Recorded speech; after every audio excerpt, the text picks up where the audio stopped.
Stephen Hawking é o cientista mais famoso do mundo. Ele está em uma busca para responder a maior de todas as perguntas. Qual a origem de todo o nosso universo? Se encontrarmos a resposta para isso, conheceríamos a mente de Deus. O objetivo de Hawking é descobrir um modelo para o universo. Mas ele está preso a uma batalha contra uma doença que o deixou paralisado e que está avançando. Será que ele irá conseguir desvendar o segredo da criação antes que seu tempo se esgote? 20 anos atrás, ele escreveu um livro sobre o assunto que se tornou um best-seller no mundo todo. O livro promete que ele logo terá uma única teoria tão poderosa que irá explicar todos os mistérios do cosmos. Por que surgiu o universo? E irá chegar ao fim um dia? Uma teoria do tudo. Sua determinação em encontrar respostas o tem mantido vivo por muito mais tempo do que qualquer médico previra. Stephen tem uma enorme determinação para solucionar os problemas do universo. E acho que esse é um dos principais fatores que o tem mantido vivo todos esses anos. Nascido em 1942, Stephen Hawking foi sempre fascinado pelo mundo a seu redor. Quando era uma criança saudável, imaginava do que as estrelas eram feitas. Quando se tornou adolescente, queria descobrir de onde viera todo o universo. Nos anos 60, cientistas ainda tinham de responder essa pergunta. Muitos acreditam que nosso universo não teve um início, que ele seja atemporal e imutável. Mas uma nova teoria ganha terreno. Tudo em nosso universo explodiu de um ponto minúsculo como uma chuva de fogos de artifício. Cientistas apelidaram a isso de Big Bang. Mas como é possível passarmos de repente do nada para tudo em um momento de criação? Com apenas 20 anos de idade, a primeira missão de Stephen Hawking é descobrir isso. Em 1962, ele estava começando seu PhD na Universidade de Cambridge, onde estava ansioso para colocar-se à prova, segundo seu velho amigo Kip Thorne. Naquela altura, Stephen estava começando a construir uma reputação, mas apenas mal começando. E não era absolutamente óbvio naquele momento que ele fosse superar todos nós. Mas é por volta dessa época que Hawking percebe que ele está perdendo muito da sua coordenação. Uma consulta médica revela um diagnóstico assustador. Os médicos descobrem que ele tem esclerose lateral amiotrófica, ou ELA. A doença degenera seus músculos. Em pouco tempo, ele estará totalmente paralisado. Em 2 anos, ele estaria morto. Hawking tem apenas 21 anos e seu sonho de desvendar os mistérios do universo desmorona a seu redor. Eu acabara de ser diagnosticado com ELA e não sabia se eu viveria o suficiente para concluir meu doutorado. É o período mais sombrio da sua vida, segundo sua filha Lucy Hawking. Ele ficou muito deprimido e muito triste. Estava buscando um tema para o seu PhD, mas não via muito sentido em continuar. Portanto, acho que tudo parecia muito sombrio e sem esperanças para ele. Mas então Hawking conhece a mãe de Lucy e eles se apaixonam, apesar de sua sentença de morte. Ficar noivo dela e casar-se foi um momento decisivo para ele. Foi o que o fez dar a volta e lhe deu esperança. O que o fez decidir que ele iria seguir em frente. Cientistas continuam céticos quanto a alguma coisa poder surgir do nada, como prevê o Big Bang. Hawking quer descobrir isso. E o início dessa busca acontece em 1965. Ele assiste a uma palestra de um brilhante matemático chamado Roger Penrose e ouve uma coisa que desperta seu interesse. Stephen estava na plateia, no fundo da sala. Ele estava fazendo perguntas pertinentes e muito difíceis. Penrose sugere algo surpreendente. Há um buraco no espaço onde enormes objetos desaparecem. Se matéria desaparece no nada, talvez também possa aparecer do nada. Isso poderia ser o primeiro passo de Hawking para provar a existência do Big Bang. Mas como é possível haver um buraco no espaço? A resposta pode estar na gravidade. A teoria geral da relatividade de Einstein diz que a gravidade não é apenas uma força de atração, mas que, na verdade, ela curva o espaço. Einstein descreve espaço e tempo como um tecido. Planetas e estrelas fazem pressão sobre esse tecido e criam depressões. Em um golpe de genialidade, ele percebe que a gravidade não é uma força, mas as curvaturas nesse tecido. As depressões puxam objetos para dentro delas. Imaginemos que essa superfície de borracha seja o espaço. E essas bolas de vidro que tenho nas mãos são planetas e estrelas. Agora, se você colocar um planeta ou estrela no universo, no espaço, isso irá criar uma depressão. E quanto maior o objeto colocado, maior a depressão. Imagine que esta moeda é a Terra. E eu simplesmente a lanço ao redor do nosso Sol. Ela irá estabelecer uma órbita com precisão. Ela está simplesmente seguindo a natureza deformada do tecido do espaço. Isso é a gravidade. E foi isso que Einstein percebeu. Portanto, o que vivenciamos como gravidade é, na verdade, a curva do espaço-tempo ao nosso redor. A teoria da relatividade realmente nos força a mudar fundamentalmente nossas ideias acerca de espaço e tempo. Quando aquele tecido se estica a ponto de se romper, uma coisa dramática acontece. Abre-se um buraco no espaço. Um buraco no qual coisas podem desaparecer.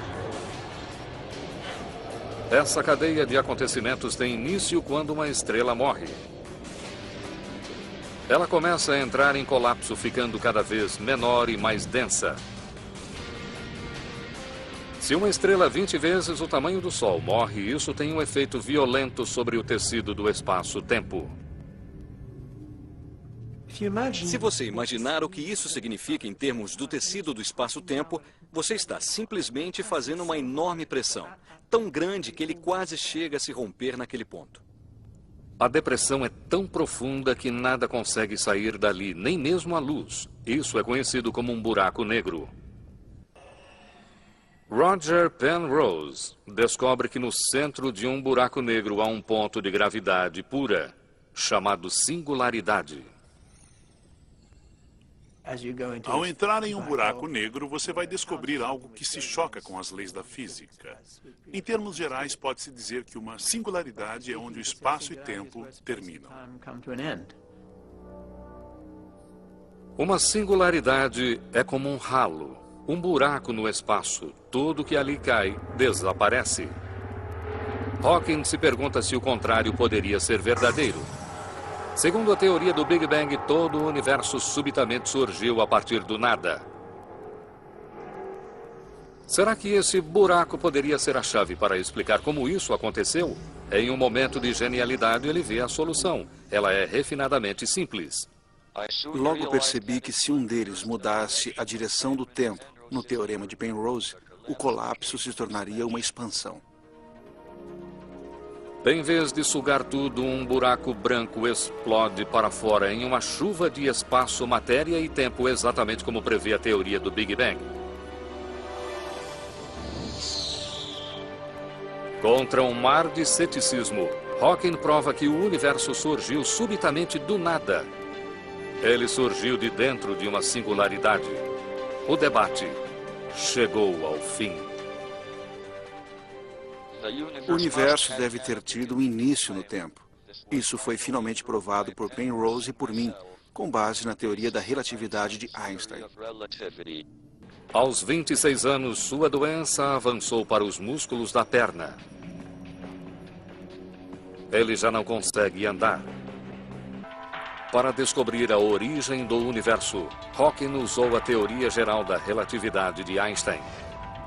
A relatividade explica como a gravidade age sobre objetos grandes como estrelas e planetas. Mas quando o universo nasceu, ele era menor do que um átomo. Por isso, para compreender como ele cresceu, Hawking precisa da teoria que trata do que é realmente pequeno. Precisa da mecânica quântica. O problema é que átomos são imprevisíveis. Eles não seguem as regras ordenadas da gravidade. As teorias da relatividade geral e da mecânica quântica são incompatíveis. Infelizmente, sabe-se que essas duas teorias são inconsistentes uma com a outra. É impossível que ambas estejam corretas. No Goddard Space Flight Center da NASA, Kim Weaver está interessada no conflito entre as teorias. De certa forma, esta bola pode ser usada para representar a tensão ou a batalha que está sendo travada entre as teorias da relatividade geral e da mecânica quântica, física quântica. A superfície é lisa, representa uma grande escala. A relatividade geral, gravidade, age sobre uma escala muito grande. E podemos prever o que vai acontecer com base naquelas equações. Mas, se passarmos para o mundo quântico, as coisas são muito caóticas. E essas leis de larga escala não se aplicam. Costumávamos pensar que elétrons orbitavam ao redor do núcleo de um átomo, assim como planetas ao redor do Sol. Mas hoje, cientistas sabem que elétrons surgem e desaparecem ao acaso. Eles podem até mesmo estar em mais de um lugar ao mesmo tempo. Em geral, a gravidade não parece ter um papel nesse mundo caótico. Entretanto, no momento do Big Bang, uma enorme quantidade de matéria ficou reunida em um espaço minúsculo. Portanto, a gravidade deve ter exercido um papel. Reunir essas duas ideias, da relatividade geral e da mecânica quântica, em um todo unificado, é o que Stephen Hawking se propõe a fazer. Ele quer reunir as duas teorias em uma teoria do tudo, a fim de descobrir o que levou ao momento de criação. Se encontrarmos a resposta a isso, ela seria o maior triunfo da razão humana. Em 1971, Hawking enfrenta um obstáculo gigantesco em sua busca. Ele está preso a uma batalha com uma doença que está consumindo os músculos do seu corpo. Ela avança para suas mãos e ele já não consegue mais escrever. Aquela foi a grande transição, não a perda da capacidade de andar. Porque para que um físico faça pesquisa, é crucial que ele seja capaz de escrever equações e olhar para elas. Ele já não conseguia mais fazer isso. Ele terá de fazer todos os cálculos mentalmente.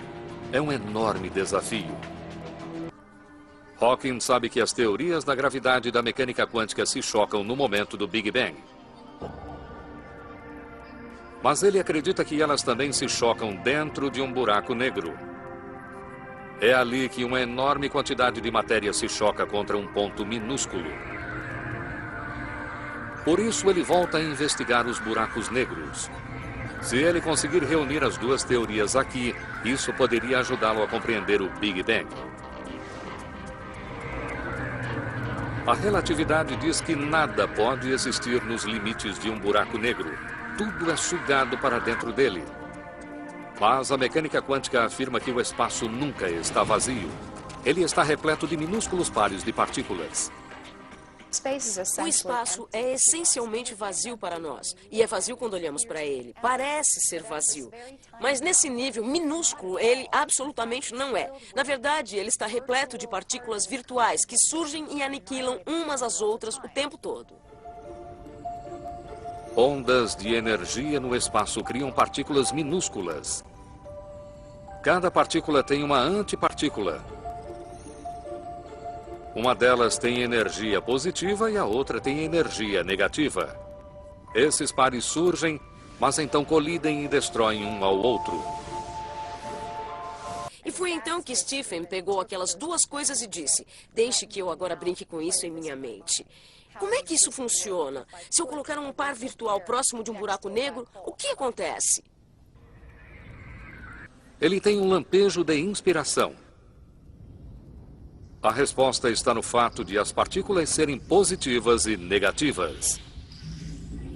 O que Hawking percebeu, o que é realmente fascinante a esse respeito, é que quando um par de partículas como esse surge próximo do horizonte de eventos de um buraco negro, a partícula com energia negativa cai nesse buraco, mas a partícula com energia positiva escapa como radiação. Hawking provou que buracos negros liberam calor e que essas partículas com energia positiva são a fonte. Isso se chama radiação Hawking. Hawking provou que se por um lado a gravidade suga a partícula negativa, a mecânica quântica permite que a partícula positiva escape. As duas teorias podem trabalhar juntas. Foi o mais próximo que alguém chegou de uma teoria do tudo. Mas tudo isso é teórico. Nunca ninguém chegou a ver provas de um buraco negro. E então, em 1971, um cientista nadal observa uma coisa no espaço que emite poderosos sinais de raio-x. Aquilo parece ser o núcleo de uma estrela em colapso. Cosmologistas no mundo todo se perguntam se poderia ser um buraco negro. Ele é conhecido como Cygnus X1. Stephen Hawking, em especial, fica entusiasmado. Ele faz uma aposta incomum com o físico Kip Thorne, seu colega. Esta é minha aposta com Stephen. Considerando que Stephen Hawking investiu tanto em buracos negros e deseja uma pólice de seguro, e considerando que Kip Thorne gosta de viver perigosamente, Stephen Hawking aposta um ano de assinatura da revista Penthouse que Cygnus X1 não contém um buraco negro. Isso foi assinado em 1974. Cientistas acreditam que no passado, Cygnus X1 teve 40 vezes a massa do nosso Sol. Os dados mostram que hoje ele encolheu, chegando a ter apenas 5 vezes a massa, mas seu empuxo gravitacional é enorme. Só pode ser um buraco negro. Foi uma alegria pensar que essas coisas que estudamos estão realmente aí fora. E Kip Thorne ganha sua aposta. Ganhei uma assinatura de um ano da revista Penthouse. Você precisa se lembrar que isso foi nos anos 70. Isso poderia não ser politicamente correto hoje. Stephen Hawking está em uma busca para reunir dois lados opostos da ciência moderna: a relatividade geral e a mecânica quântica. Se ele conseguir isso, ele terá a teoria do tudo. Uma equação que poderia revelar o plano fundamental do universo, poderia até mesmo explicar como ele surgiu. Para encontrá-la, Hawking precisa recriar uma explosão que ocorreu 14 bilhões de anos atrás. O Big Bang.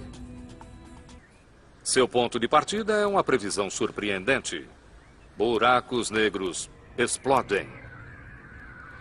E de uma maneira que os torna muito semelhantes ao Big Bang. Portanto, essa é a pergunta de Hawking. Poderia alguma coisa sair do buraco negro quando ele explode? Se ele é semelhante ao Big Bang, será que ele liberaria uma ebulição de alta energia de partículas como no início do universo? Compreender como os buracos negros criam partículas irá levar a uma compreensão semelhante de como o Big Bang criou tudo no universo. Hawking desvendou um mistério que poderia levá-lo para outros rumos em sua busca por uma teoria do tudo.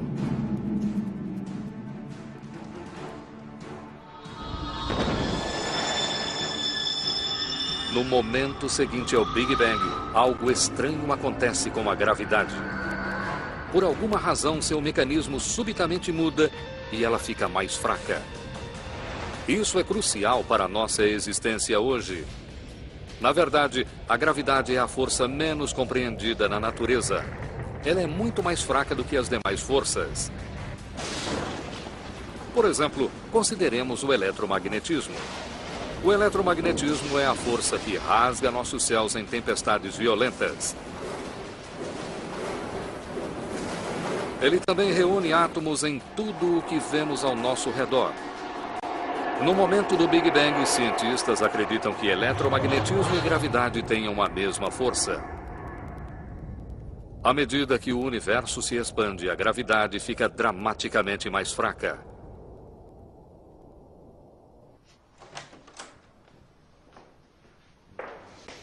Sean Carroll é um cosmologista que estuda a gravidade no momento do Big Bang. A gravidade é uma coisa que percebemos todos os dias. Deixamos cair coisas. Temos que trabalhar contra a gravidade para subir um lance de escada ou para nos movimentarmos. Ela nos parece uma força importante e poderosa em nossa vida. Portanto, o enigma é que, na verdade, a gravidade não é realmente tão forte quanto imaginamos. Posso pegar uma coisa realmente muito pequena, como um molho de chaves, e se a deixar cair, elas poderão esmagar alguma coisa lá embaixo. No entanto, uma coisa tão pequena quanto a estima pode ser mais poderoso do que a gravidade, simplesmente porque as forças elétricas e magnéticas aqui são intrinsecamente mais potentes. Um minúsculo ímã é capaz de superar a força gravitacional exercida por todo o planeta Terra.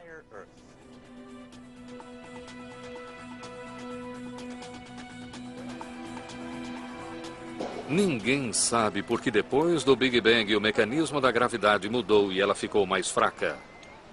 A teoria do tudo de Hawking deve revelar a engrenagem interna do universo, mas não consegue explicar isso. Alguma coisa está errada com o projeto. Ele começa a trabalhar para desvendar o mistério.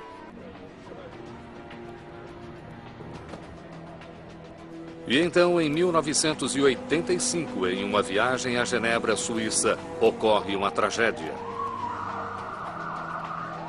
Aos 44 anos, Hawking pega uma pneumonia. Uma traqueotomia de emergência salva a sua vida, mas rompe suas cordas vocais. Sem conseguir se comunicar, totalmente afastado do mundo, Hawking mergulha em seu próprio buraco negro. A mais de 9.500 quilômetros de distância em Lancaster, Califórnia, Walt Walters, projetista de software de fala, recebe um chamado urgente de um amigo sobre um novo cliente. Ele mencionou que era um físico, professor em Cambridge. Eu disse, está parecendo ser Stephen Hawking. E ele disse, não tenho permissão para dizer quem é. Eu disse, se for ele, vou doar o que quer que ele precise. Hawking consegue fazer movimentos leves com seus dedos e, portanto, consegue usar uma chave. Walters projeta um sistema engenhoso que ajuda a prever as palavras que Hawking irá usar.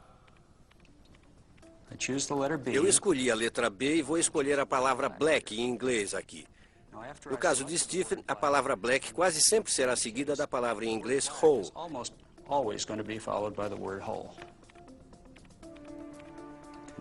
Se eu quiser dizer isso, eu posso simplesmente escolher o comando de fala aqui.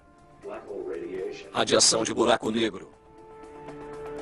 Walters envia a máquina para Hawking e nasce a voz que conhecemos hoje. Gosto da minha voz atual, embora ela tenha um sotaque americano. Há 3 décadas, Stephen Hawking tenta descobrir a teoria do tudo. Mas ele pode ser vencido na reta final por uma teoria radicalmente nova, a teoria das cordas. Um de seus criadores é o físico Michael Green. Ela representa uma mudança tão profunda em nossa maneira de pensar o universo, tanto em relação à menor das coisas quanto às muito maiores. E ela deve ter todo tipo de repercussão. A teoria das cordas poderia ser até mesmo uma candidata à teoria do tudo. Ela unifica todas as coisas no universo, desde os átomos até as estrelas, planetas e pessoas. Pois são todos feitos a partir de um elemento, cordas. Cordas são os blocos de construção de tudo ao nosso redor. Todo o universo é uma gigantesca malha feita dessas cordas em vibração. Todos somos feitos de cordas e estamos nos movendo em um espaço-tempo de cordas, e tudo é formado fundamentalmente por cordas. Para se descrever corretamente nosso universo usando-se a teoria das cordas, algo incrível é necessário. O mundo ao nosso redor é feito de 3 dimensões espaciais: largura, altura e comprimento. Entretanto, Green e seus colegas acham que, na verdade, estamos rodeados por pelo menos 9 dimensões. Sem dúvida, como não vemos tais dimensões extras em nosso dia a dia, elas devem, de alguma forma, ser muito pequenas e não diretamente observáveis. Em sua teoria, Green contou com a colaboração do físico da Caltech, John Schwartz. Temos a percepção de viver neste mundo tridimensional, ainda que possam existir, de fato, mais dimensões. Esta é uma linha, um objeto de uma dimensão. Mas se o virarmos e olharmos dentro dele, vemos que, na verdade, trata-se de uma folha de papel enrolada, que é um mundo tridimensional. Podemos ver que há um lado de dentro, e se pusermos uma formiga aqui, ela pode dar a volta em 3 direções. Portanto, a formiga o vê como um mundo tridimensional. As dimensões extras se revelam se você for pequeno o bastante para vê-las, assim como essa formiga. Schwartz acredita que essas dimensões extras estejam enroladas umas às outras. Enroladas em minúsculos nós tão pequenos que não conseguimos vê-los. Mas o fato de não os vermos não significa que eles não exerçam um profundo impacto sobre o universo em que vivemos. Schwartz e Green acreditam que essas dimensões extras explicam por que a gravidade é tão fraca. Eles acreditam que no momento do Big Bang a gravidade foi forte, mas então o universo se expandiu. A gravidade se espalhou nas dimensões extras, enfraquecendo-se. Essa explicação elimina o último obstáculo para a teoria do tudo. Façamos uma analogia em que a gravidade seja como a música. Quando estou perto dela, ela é alta, e à medida que me afasto, ela fica mais baixa.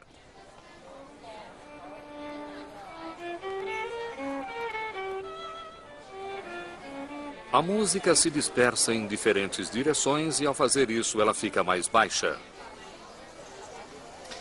Aqui a música é praticamente inaudível, e isso porque ela se espalhou pelo espaço. Agora imaginem que em vez de música estejamos falando de gravidade. E imaginem que existam dimensões extras no espaço nas quais a gravidade possa se espalhar ainda mais. Depois do Big Bang, à medida que o universo se expande, a gravidade se espalha através dessas minúsculas dimensões extras e fica mais fraca. O fato de a gravidade ficar mais fraca é o que impede que o universo entre em colapso. É a peça que faltava na busca de Stephen Hawking para a teoria do tudo. Ele reconhece que a teoria das cordas de Green seja o melhor candidato para explicar como o universo teve origem. A relação de Stephen Hawking com a teoria das cordas é bastante intrigante. Acho que ele é um grande admirador, mas não necessariamente um partidário dela. Na verdade, as ideias dele tiveram uma profunda influência sobre muitas coisas que aconteceram na teoria das cordas. E com um pouco de sorte, essa teoria também teve alguma influência sobre as ideias dele. O problema é que nada disso já chegou a ser comprovado. A teoria de cordas e as dimensões extras existem somente no papel. Assim como muitas das próprias descobertas de Hawking, não há provas. Mas isso pode estar prestes a mudar. E os primeiros momentos do universo poderiam logo ser revelados.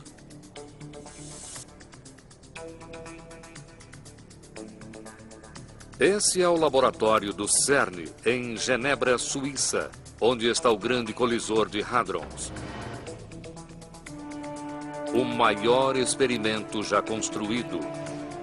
Nas profundezas do solo, cientistas estão tentando recriar as condições que existiram logo depois do Big Bang para revelar como surgiu tudo que há ao nosso redor.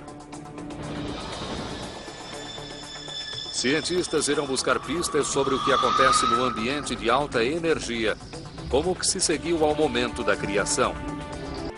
Cientistas irão disparar partículas subatômicas em direções opostas. As partículas irão viajar por mais de 27 quilômetros, acelerando próximas da velocidade da luz. E então elas irão se chocar umas contra as outras com uma força trilhões de vezes mais poderosa do que dinamite. Essa colisão de alta energia irá produzir partículas semelhantes àquelas presentes no momento que se seguiu ao Big Bang. Isso deve revelar os ingredientes básicos do universo e, possivelmente, a receita por trás deles. O grande colisor de hadrons irá nos levar tão próximos quanto seja humanamente possível do momento da criação. E de uma maneira incrível, e de uma só vez, ele poderia provar que tanto a teoria de cordas quanto Stephen Hawking estão corretos.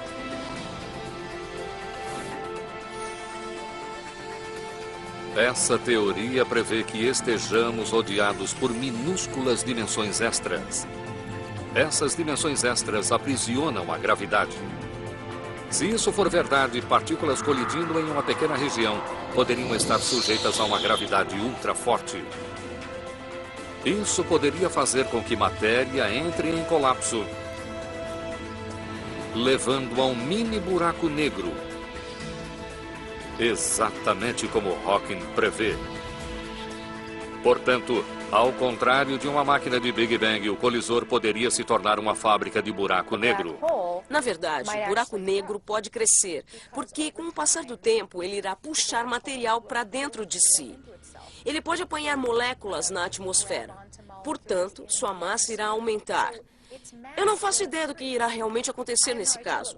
Mas isso significa que a experiência precisa realmente ser bem controlada. Pesquisadores estimam que seja teoricamente possível criar mini buracos negros na base de 1 por segundo. Algumas pessoas temem que bastaria um buraco negro para engolir o planeta Terra. É uma ideia apavorante. No entanto, os cientistas no CERN estão apostando em Stephen Hawking. Hawking prevê que pequenos buracos negros irão evaporar. Eles devem queimar quase instantaneamente, brilhando como uma árvore de Natal. Eles vão produzir pequenos buracos negros que irão então irradiar e depois desintegrar-se e desaparecer, como o que foi previsto por Stephen Hawking muitos anos atrás. E isso seria sem dúvida emocionante. Um problema na complexa máquina atrasa o grande início até o final de 2009. Mesmo então, devem ser necessários anos para a verificação dos dados, em busca de provas de dimensões extras e de minúsculos buracos negros. Mas Stephen Hawking não tem condições de esperar os resultados. Ele está tomando a dianteira e trabalhando em um aperfeiçoamento da própria teoria do Big Bang. Se o Big Bang aconteceu uma vez, poderia vir a acontecer novamente? E mais uma? E mais outra vez? Em caso afirmativo, haveria outros universos além do nosso? Bem-vindos ao multiverso. Hawking contribuiu para o trabalho de Bernard Carr sobre o assunto. Acho que Stephen não ficará satisfeito até que compreenda não apenas este universo, mas qualquer outro que exista. Portanto, será que viremos a saber um dia se esses outros universos existem? E se existem, como seriam? Pode demorar muito tempo até termos as respostas a essas perguntas. Podemos nunca responder todas elas. Mas a busca é que é importante. E Stephen é uma das pessoas que estão liderando a busca. Stephen Hawking está mais determinado do que nunca a encontrar uma teoria definitiva do tudo para o nosso universo.